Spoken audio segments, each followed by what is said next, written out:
Come in. Welcome. I'm E.G. Marshall. We've been waiting for you. We knew that you'd be back. We know that by now you've discovered there's no fear like the fear you can hear. And we're going to fill your ears with a story about the most basic fear of all, death. We're going to tell you a story about a man who dispenses death the way other men dispense haircuts. A man known in the parlance of the underworld as the hitman. In case you're unfamiliar with criminal vocabulary, allow me to explain. A hitman is someone hired especially to terminate the life of someone else. He's a killer, Connie. The guy's a hitman, a hired gun. He's come here to kill me. No, he hasn't. Have you, Mr. Derry? Who, me? Do I look like that sort of person, Mrs. Breach? You don't look stupid, Mr. Derry. If you were going to kill my husband, you would have done it by now. Why haven't you?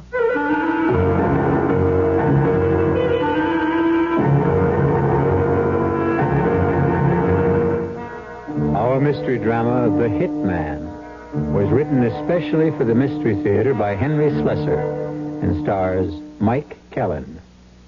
It is sponsored in part by Sign-Off, the sinus medicines, and new sugar-free diet 7-Up. I'll be back shortly with Act 1. Just when you think you've packed away your sinus miseries along with your winter coat, along comes summer sinus. My face hurts. My head aches. How could it be my sinus? It's summer. Even a change in the weather or air pollution can make your sinus flare up. So can pollen. Your allergy can trigger sinus. When it happens, what can I take for it? Take Sign-Off tablets. They help relieve throbbing sinus pain and help drain clogged sinus cavities. The miseries of summer sinus. Sign-Off can do all that? Right. Sign-Off tablets give you a full dose of pure aspirin for pain, plus a decongestant to help drain clogged sinus cavities, plus an anti-allergy ingredient. Sign-Off tablets. The sinus medicine in the bright red box. For summer sinus miseries, get Sign-Off. Signoff. Take only as directed. Sign-Off. I'll remember that. I was having dinner in Old Town Village last week, and as we were leaving, we noticed that the waterbed store was open. Well, we went in. You know, I'd never really looked at waterbeds because I always thought they were for the kids, and if I ever got on one, I'd probably get seasick. But it was different. The salesman there got us to lie down on a bed and told us why we'd sleep better on a hydro-rest waterbed system. He also took the time to tell us about frame construction, mattress durability, and the safety features incorporated into each of their systems. We got home and read the literature and decided that a hydro-rest system makes good sense. We're going to buy a waterbed from Dallas's oldest and largest waterbed company, Waterbed Systems International. They have 3 locations, 3323 Oaklawn, Old Town Village, and a brand new store in Town East Mall. I tried Hydro-Rest. I was impressed.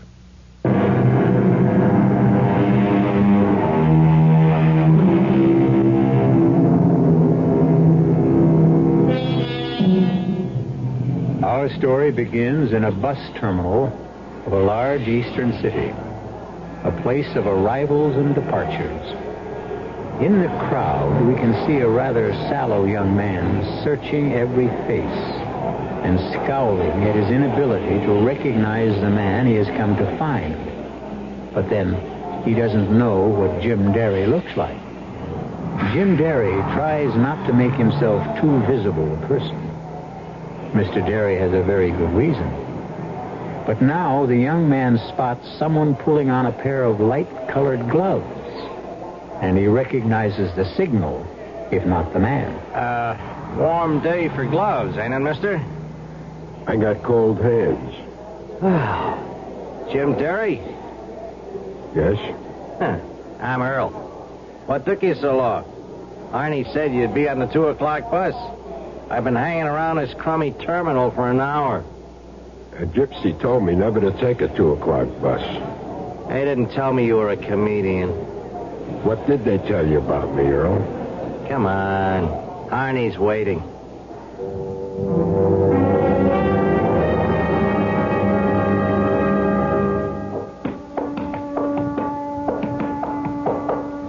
So, this is Arnie's warehouse. Oh, it's his warehouse, but he don't do much warehousing in it. Come on. His office is right here. Yeah, who is it? Hey, it's Earl, Mr. Harney. Come in. You took your sweet time getting here. Well, it wasn't my fault, Mr. Harney. He didn't show until 4 o'clock. It's an idea, Derry. I hired somebody. I expect a little punctuality.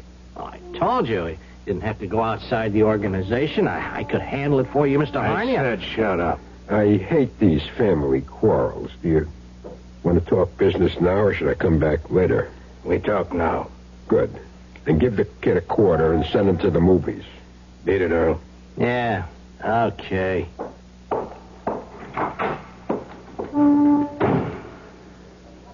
All right, Derry. The family quarrel's over. Now let's talk shop. Okay. My price is $3,000 for the hit.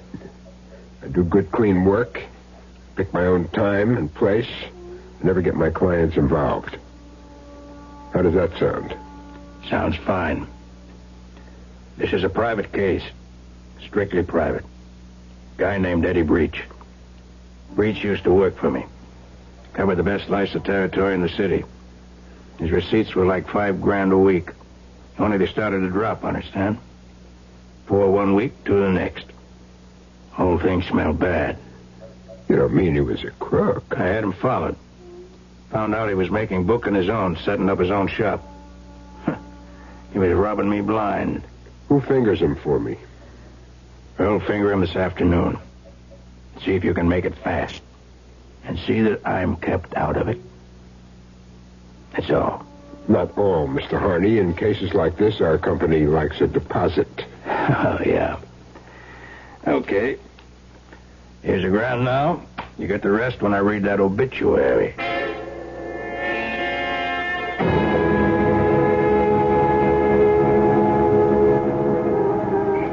It's almost 6 o'clock. We've been staring at that apartment house for half an hour. Now you know how I felt, Derry, waiting in that bus station. I thought you said Breach should be home by now. Oh, he'll be here. I've been clocking him 3 Fridays in a row. He takes his wife to see the doctor every Friday afternoon, and they get back around now. You didn't tell me he was married. What difference does that make? I just hope he's insured. I like making rich widows. Hey, there's his car. Hand me those binoculars. Don't forget to get a look at his wife. She's worth seeing, even if she is crippled. What? Look for yourself. A wheelchair. He's taking a wheelchair out of the back. She's got a nice pair of legs. Only they don't move. Paralyzed? That's right. Well, did you get a good look at him? Yes, I got a good look. Let's go.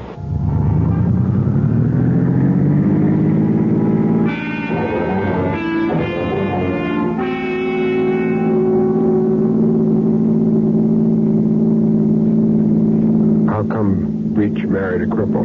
He didn't. There was no kiddie car he was pushing around. That chick was in one piece when he married her. In fact, what happened to her was all his fault. How do you mean? I got into an argument one day and he belted her. She fell down a flight of stairs and busted something in her back. Sounds like a real nice guy. It'll be a pleasure to do business with him. Yeah, well, don't forget who you're doing it for. Harney's paying you for this job, not Mrs. Breach. For her, I do it for love.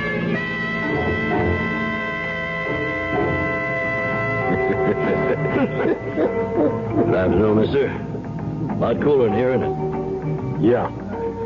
It's a refrigerator. What are you having? Making a beer. Right.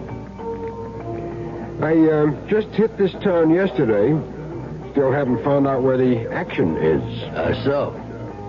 A friend of mine told me I might do myself some good here. You know anything about that? Well, depends upon what kind of action you want. I'm flexible. For instance, I wouldn't mind doing business with a horse or two. I'm a bartender, not a bookie. This friend of mine, he told me a guy hangs around here named Breach. Eddie Breach? That's him. He said Breach might be the firm to do business with. You know him? Yeah, I know Mr. Breach. He's a nice guy. Comes in here sometimes with his wife. His wife? In here? Well, why not? I run a family place here. What's Mrs. Breach like? That woman is really something. She's a cripple, you know, in a wheelchair. But she never beefs about it. Best-looking chick you ever saw, and she keeps right on smiling. Wheelchair and everything. That's tough, all right. Wheelchair. It's like a stretch in prison. Oh, she's lucky having a husband like Mr. Breach. He's real good to her. Buys her anything she wants. Takes her to the doctor every week. The way I heard it, Breach is the one who put her in the wheelchair. Well, I wouldn't know about that, but he treats her like a queen, I can tell you that. I mean, cripple or not, that is my idea of a happy marriage. Hey, you didn't touch your beard.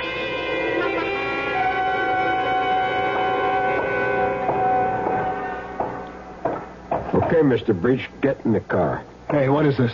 Get in that car, I said. Okay, easy on the hardware. Who are you? What do you want? Start your car, head west of the highway, and keep going till I tell you to stop. Listen, you want my wallet, take it. Start the car.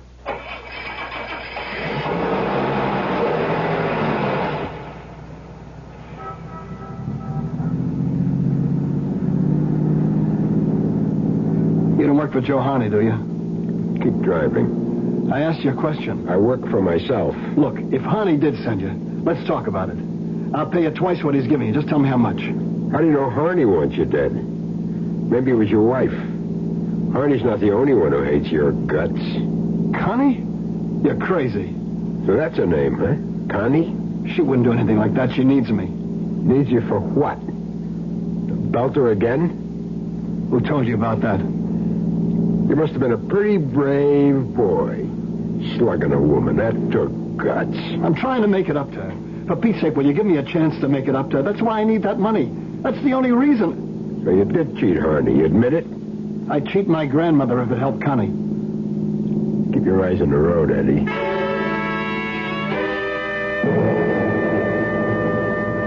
All right. Take that next side road. Listen, give me a chance to talk to you, will you? That's what we're going to have, a talk. Go on, pull over there near the billboard. All right. Answer me one question. How were you helping her? What? How were you helping your wife? This doctor you see every Friday, did he say something could be done for her? No. He never said that. The spinal cord is all busted up. All he can do is make her more comfortable. So the sentence is life. You think I don't feel lousy about it? I know it was my fault, but I didn't mean it. She might be better off without you. Maybe she would. All right. Let's go. Where to now? We're going to your place.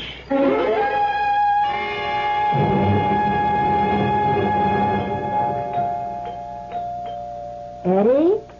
Yeah, honey, it's me. Oh, you didn't tell me you were bringing anyone here. I decided not to go downtown. I ran into a friend of mine, and we got to talking. My name is Derry, Mrs. Breach. Jim Derry. I'm sorry to bust in on you like this. Oh, but I'm glad you did. Really. I love to see Eddie's friends. We don't do very much entertaining. You got a nice apartment, Mrs. Breach. Oh, thank you. I keep it uncluttered so I can scoot around easily in this wheelchair. My track record is 1 minute, 3 seconds from the living room to the bedroom to the kitchen. That's quite a record. Now let me get you a drink. Eddie says I'm the best rolling bartender in town. Watch me. Don't bother, Mrs. Breach. I don't drink. Not on the job, right? Oh, please, let me get you something. You see, I'm grateful to you, Mr. Derry.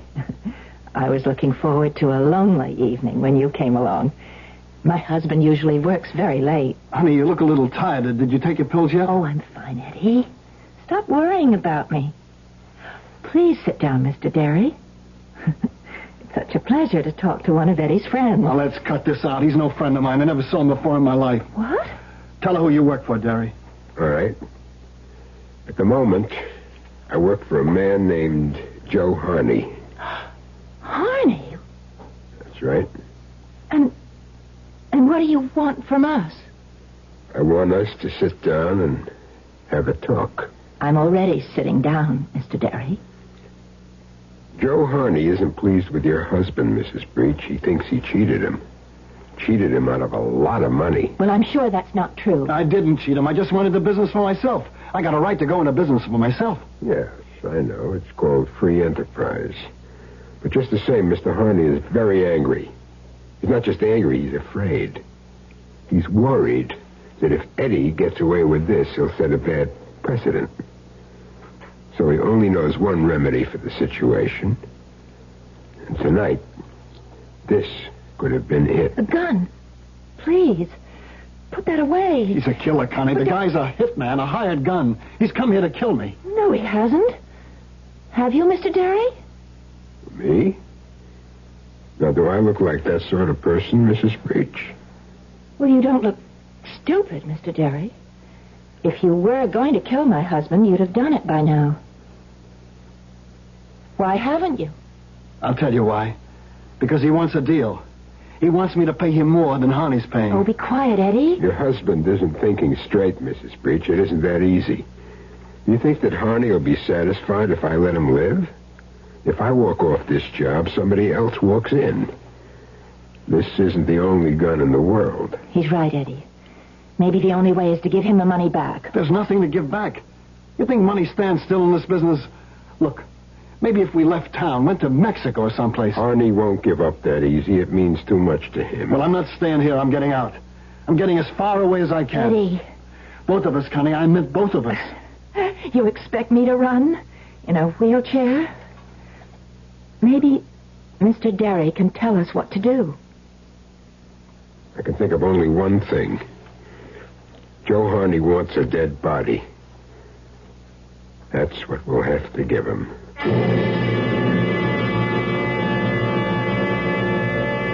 Well, we seem to have encountered a hitman with a heart. At least a hitman with a soft spot for a beautiful, afflicted young woman. But Jim Derry can't fail his assignment either. If he doesn't collect the rest of the money, he may be collected himself. We'll find out what happens to this strange threesome when I return shortly with Act 2. At a time when a lot of folks are thinking of smaller cars, we'd like you to do something a little unusual. Consider a Buick. Seriously. You see, there's a whole new series of smaller Buicks out there that maybe you didn't know existed. Take, for example, the mid-sized Buick Century. It's a foot shorter and about 1,000 pounds lighter than many full-size cars. Yet it offers Buick's kind of attention to detail and comfort. And that's important, particularly if you're used to big cars. And something else. There's an even smaller Buick than Century. Apollo. The first 6-cylinder Buick in years. But it has a quiet way of going about its business that's very unsmall car. If you're thinking of buying a new car, do something a little unusual. See a Buick dealer. He'll prove that a smaller size doesn't have to mean less comfort. One of the delights of backyard barbecuing is eating with your fingers. One of the disadvantages is having to swat bugs with the same fingers that hold juicy, drippy hamburgers. Hi, Frank Lieber here to tell you that's why True Value hardware stores have Raid House and Garden Bug Killer. So you can make sure that ketchup and mustard mess goes no further than your fingers. Raid kills bugs dead, but used as directed, it won't harm plants or shrubs or your pets or the food that you serve outdoors.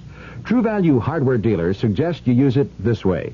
About half an hour before you're ready to serve, spray Raid around your patio or picnic table. It kills bugs in the air and in the shrubbery where they hide. And Raid is just as effective indoors and safe. It won't oil stain furniture and draperies. The 13.5-ounce aerosol can of Raid House and Garden Bug Killer is just $1.29.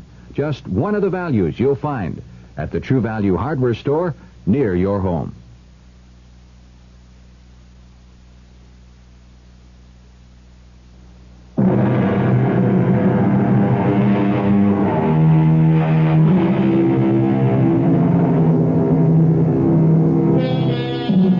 The hired killer of Eddie Breach sits in Mr. Breach's comfortable living room. But the gun, which was supposed to have done the deed, rests on the coffee table. And Jim Derry paces the carpet and talks to the loving couple about death. It won't be easy, understand? But it's the only idea I got. The only thing that'll satisfy Joe Harney permanently. What do you mean about a dead body? I don't mean yours. I mean somebody else's. A body that could have been yours if the job had been done. A substitute? But how is that possible? There's a way. I have to stick my neck out to do it, and there'll be some expenses. How much? I have to let you know. Meanwhile, get ready to move and move fast. Have your bags packed and keep them ready. Get yourself some standby reservations. Mexico, Rio, any place you want. Don't make them in your own name. Oh, and one other thing.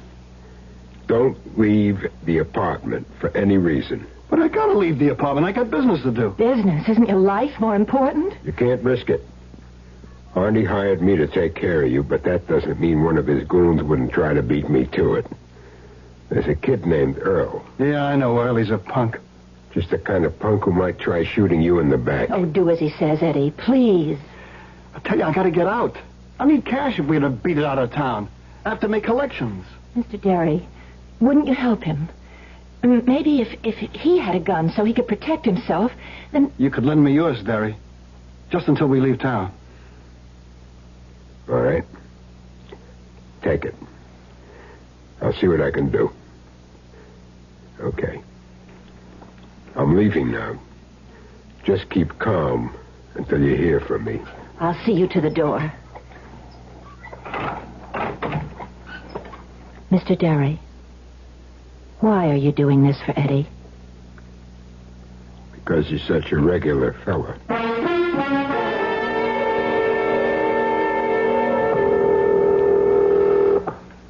Figaro mortuary.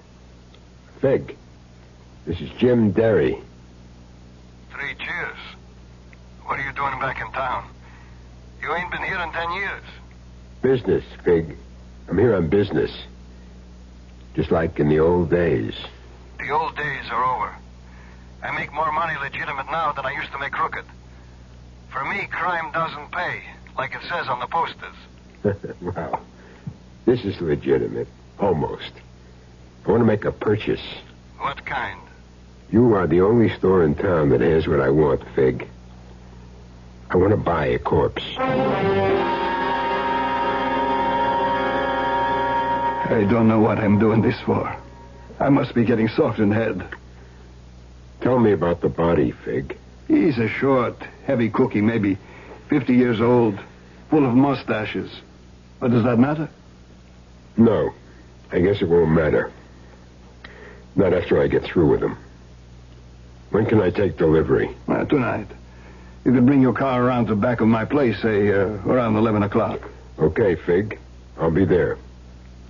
You sure there won't be any complications? No, the guy doesn't have any family. He'll end up in the city cemetery anyway. That's fine, Fig. That's just great. Come on, Daddy. Come on, level with me. What are you going to do with a corpse? Who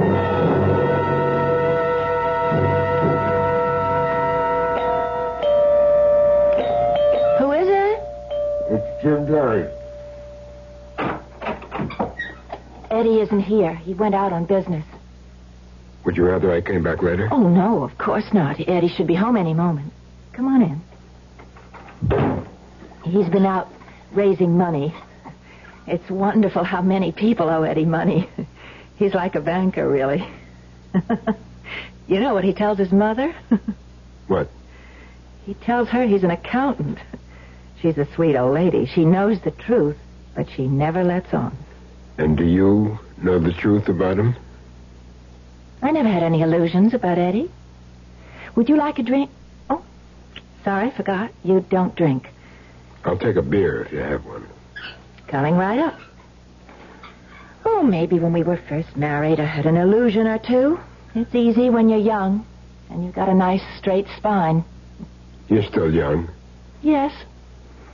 Well, still that, I suppose. Oh, What do you know? No beer. It doesn't matter.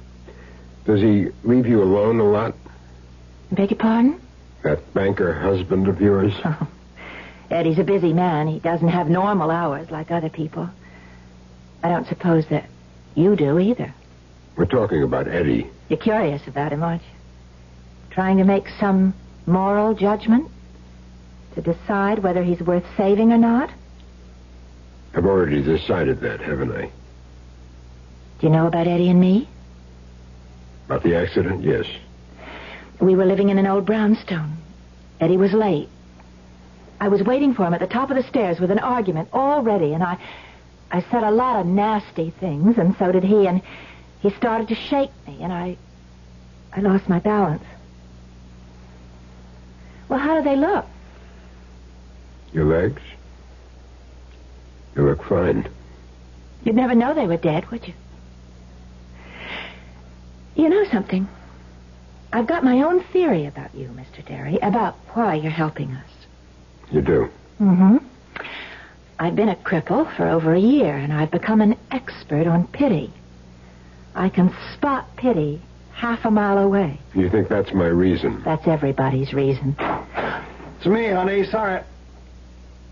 Hello, Derry. I just came to tell you that everything is set. What does everything mean? You are going to be a dead man by tomorrow morning.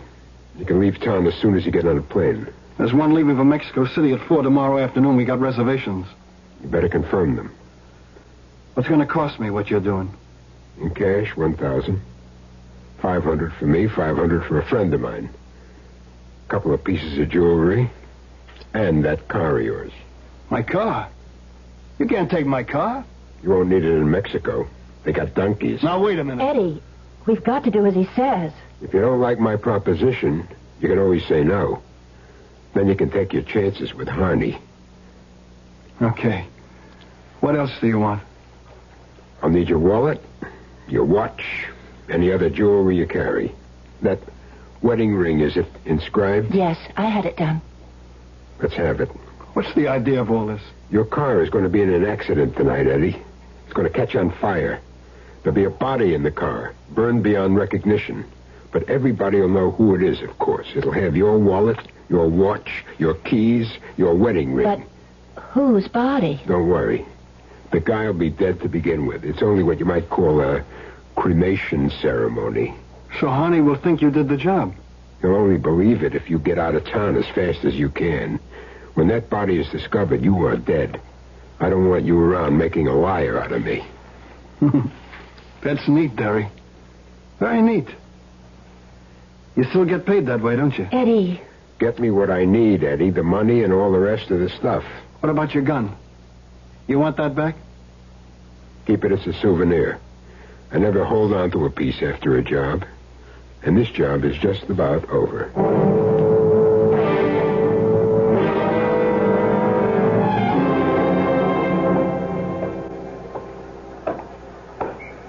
Hey, Derry. What do you want, Earl? Just want to give you a message. Mr. Harney isn't happy. Mr. Harney says he sort of expected some action by now. Tell him to read the contract again. I picked my own time and place. It says so in the small print. I thought you were supposed to be a pro. I would have had Eddie Breach stretched out and buried 2 days ago. I'm sure of it. And Harney's paying you $3,000. I would have done it for half the money. You would have done it for laughs, Earl. You know something? I ought to show him that he didn't need you. I ought to take care of Eddie myself. Harney wouldn't like that. He's liable to spank. So long, Earl. All right, Earl. Hold it. Right there. Hey, what do you guys want? I'm Lieutenant Gear, Police Department. What I want's very simple, Earl. I want you.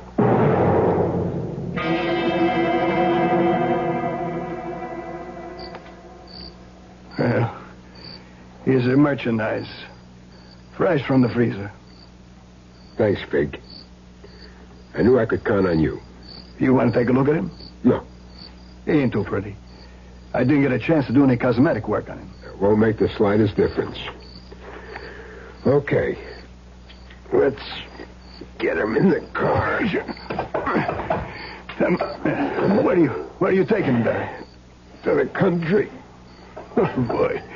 First time I ever heard of taking a stiff for a ride.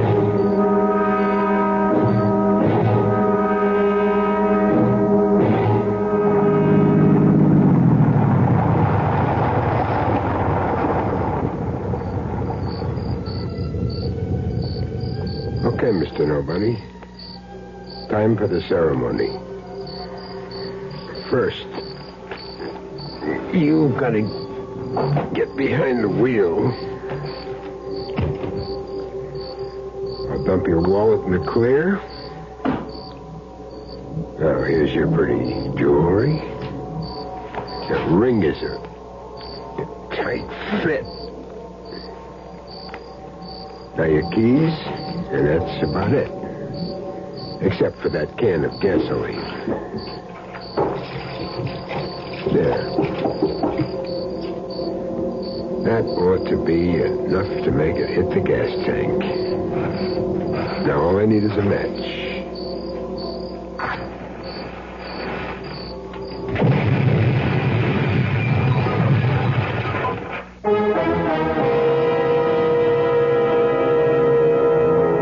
And so Jim Derry has completed his assignment. He feels rather good about the job he did, too.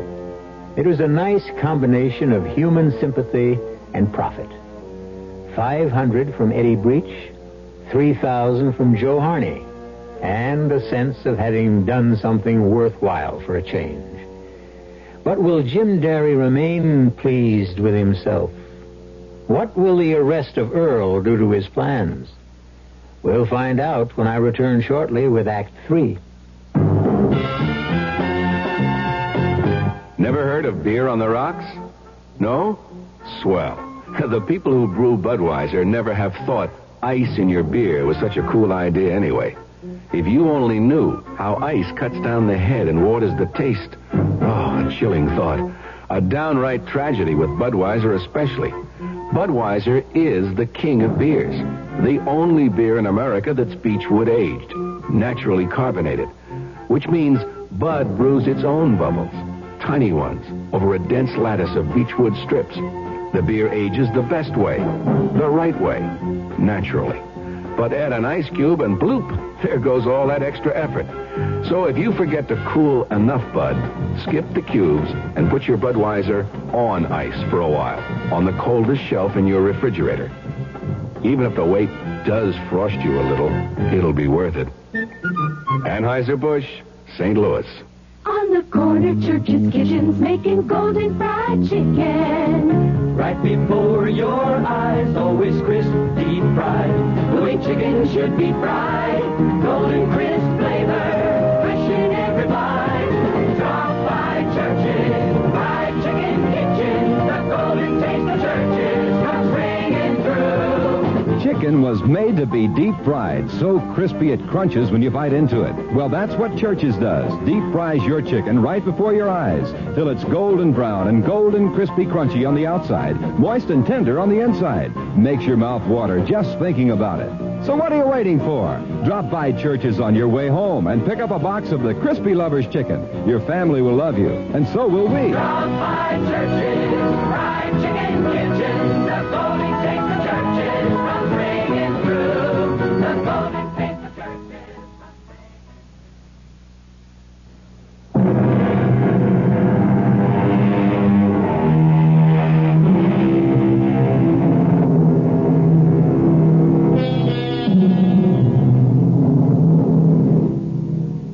Only one thing remains for Jim Derry to do.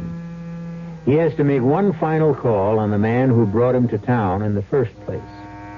He has a good report for Joe Harney. And Joe Harney has $2,000 waiting for him. Yeah? Come in.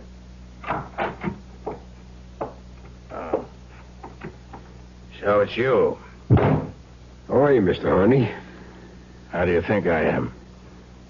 Anything wrong? The cops picked up Earl on some old assault charge. That kid's more trouble than he's worth. I could have told you that. Well, At least there's one problem he won't have anymore. You mean Breach? You won't be hearing from him again. Give me details. He's dead. That's a big detail.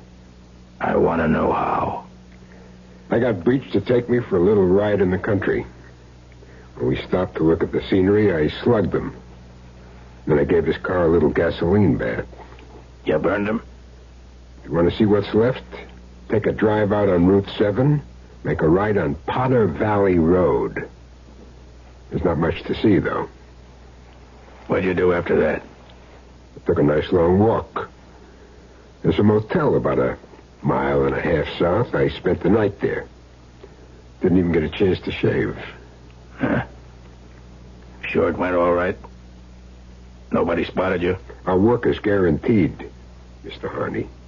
Money back if not satisfied. And speaking of money... Yeah, I know.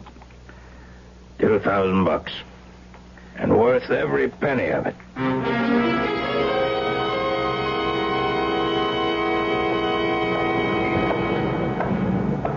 Excuse me. Your name James Derry? Pardon? I said your name James Derry. Yes, it is. Why? My name's Gear, Mr. Derry. Lieutenant Gear, Police Department. We got a warrant for your arrest. Me? You've got to be kidding. Step over here, Derry. Hey, wait a minute. Now, you know the routine, I'm sure. Hands flat against the wall. Whatever you say. Well, not armed, I see. Why would an innocent citizen be walking around with a gun? At this wallet of yours is sure loaded. What was it? Payday? That's my traveling money. You must be a high-priced man, Derry. I sold a car for a guy. Second-hand sports job. That's the money he paid me for it. Yeah, sure. And I'll bet you got a copy of the bill of sale, don't you? Well, you give me a chance to get it, We'll talk about it at headquarters.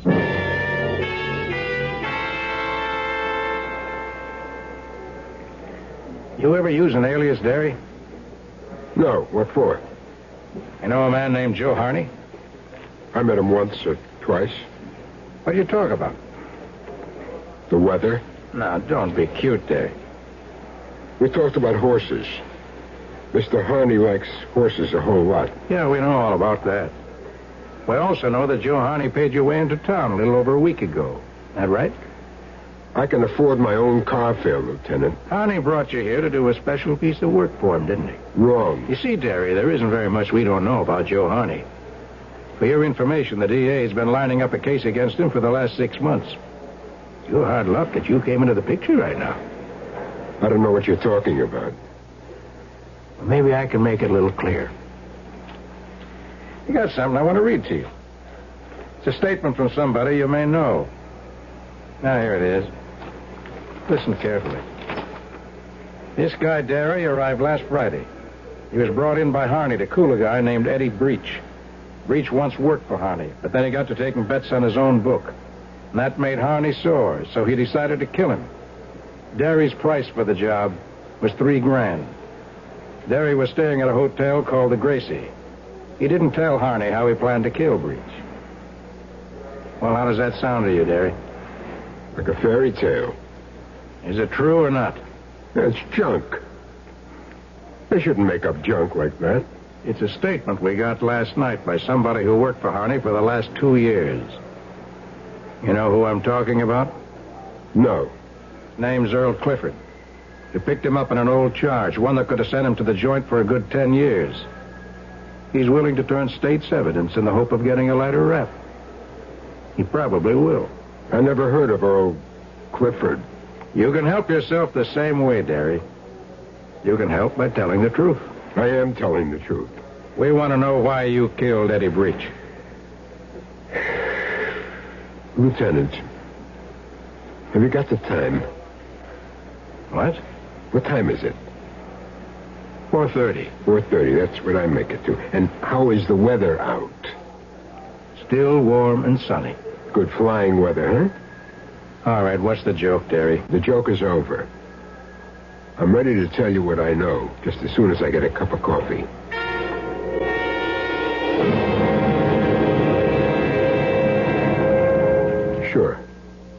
I was hired to kill Eddie Breach. This guy, Joe Harney, called me and gave me the contract. I don't know why he picked me. I never did that kind of work before. Sure, Derry. We know. Your hands are nice and clean. Anyway, I came to see Harney. He told me the setup. Seemed this guy Breach has been jabbing him for money, and he wanted him dead. Well,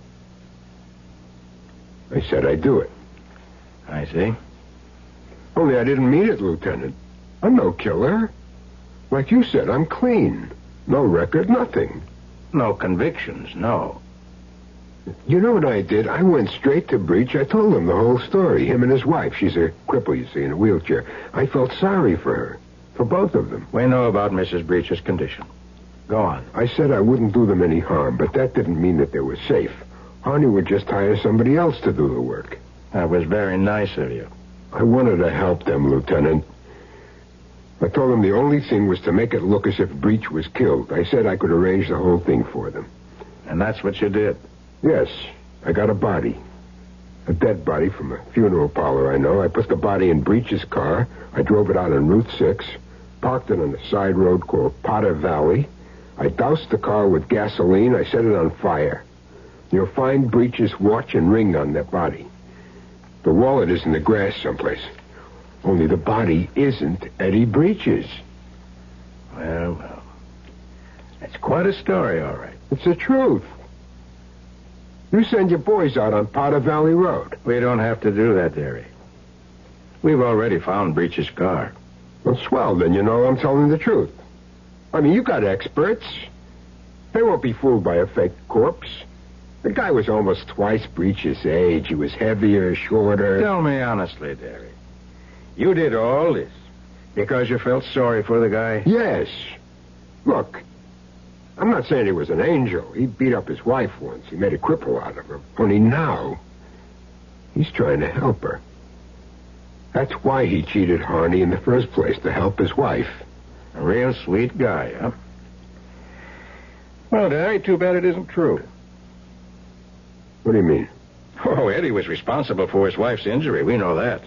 Sure, he knocked her down a flight of stairs. But you know why? They had an argument about coming home late. Oh, no. They had an argument about a woman. She caught him in the apartment with a girl named Louise something. She didn't tell me that. And Breach didn't give up Louise after that either. He'd been cheating on his wife ever since. The fact that she was in a wheelchair only made it easier. No. I never knew about that. But his wife knew, Derry. What? That was the tough part. Connie Breach knew all about it. And there was nothing she could do. Just had to sit there in that wheelchair and let him do whatever he pleased. That's your good friend, sweet Eddie Breach. Well, she said she didn't have any illusions about him. She knew what he was. Too bad you didn't. All this time, she must have been hating him. Hating his guts. Anyway, they're gone now. They're on their way to Mexico City right now. No, they're not. Oh, yes, they are. They took a 4:00 plane. You're a liar, Derry. What are you talking about? You tell a nice, touching story. But, Derry, you're a liar. You made a deal with Breach, all right, sure. He gave you $1,000, and you arranged this phony car accident for him. But you intended to collect from both sides, didn't you? No, I was helping him get away. Were you? Let me read you something else. Edward Breach, 29 years of age, male Caucasian, shot to death in his apartment at 404 East 75th Street. What? The bullets came from a Farrington .38, found at the scene. That can't be. We traced the gun to the man who sold it to you, Derry. He can describe you to a T. Hey, wait a minute. That's how you got that $3,000 from Joe Harney, by doing the job you were hired to do. That's a lie. Breach took that plane, I tell you. He is on the plane. He's in the morgue, Derry. Where you put him. It can't be true. All right, Derry. I see you need a lot of convincing. Sam, send in Mrs. Breach. Connie is here? Right outside. Come in, Mrs. Breach. Are you sure it's... It's all right. Please come in. They didn't tell me that Mr. Derry would be here. I'm really sorry to do this, Mrs. Breach, but it's really quite necessary. I want you to repeat exactly what you told me. Yes. All right. I was in my bedroom last night around 7:30. I heard the doorbell ring, and my husband answered it. Eddie was always having visitors at all hours, so I didn't think anything of it, and then I heard 2 shots. I was frightened, but I opened the bedroom door and looked out. And that's when I saw him. Saw who? He was standing there, holding the gun. I screamed, and he dropped the gun on the floor and ran out. That's all right, Mrs. Breach. So I'm on it. Please, can I go now? Yes, ma'am. You can go. Wait a minute. Now, Mrs. Breach, Connie. How dare you call me Connie? You murderer.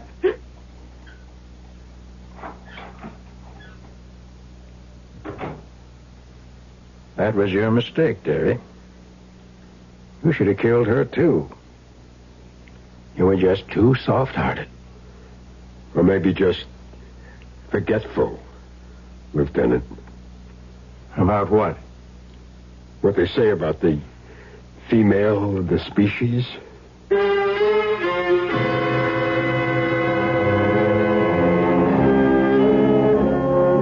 And so the kind-hearted hitman falls victim to a revengeful woman.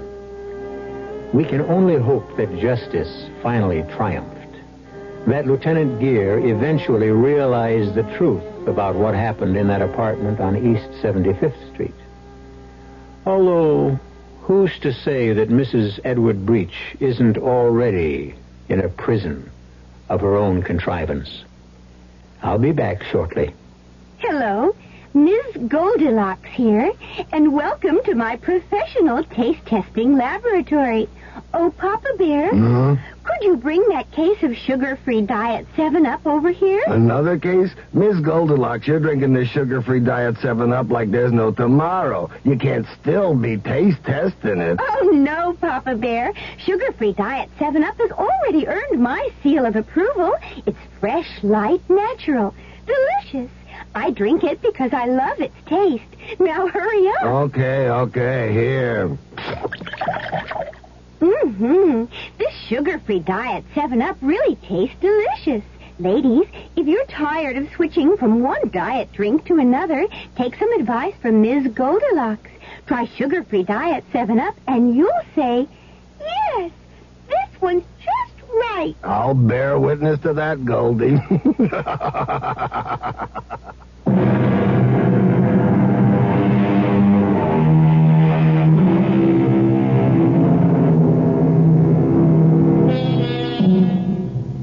We hope you enjoyed this tale of the Radio Mystery Theater. If you come back next time, I'm sure we'll have another tale of murder, trickery, deceit, terror, and other goodies. Our cast included Mike Kellen, Alan Manson, Earl Hammond, and Lon Clark. The entire production was under the direction of Himan Brown. Now, a preview of our next tale. I picked up his top coat to hang it in the closet, and this fell out. A lipstick? Yes. Mandarin scarlet. The same color the Ripper uses. To scrawl those horrible messages like last night on the wall of Miss Mate's room. Well, it seems to me you're letting your fears run away with you building up a case in your mind. Well, what about last night? He just happened to come home minutes after the murder, he says. And you think... I think he was lying. I think he killed Miss Mapes, left by the fire escape at the end of the second-floor corridor, and then pretended he'd just arrived home. Claimed he'd forgotten his key, so he'd have a witness to prove an alibi if he needed one. Oh, it's clever thinking, if that's so. He's a clever man, Believe me, he is. And I'm afraid of him, Lieutenant, terribly afraid. Radio Mystery Theater was sponsored in part by Anheuser-Busch Incorporated, Brewers of Budweiser, Venture in the Macabre. Until next time, pleasant dreams.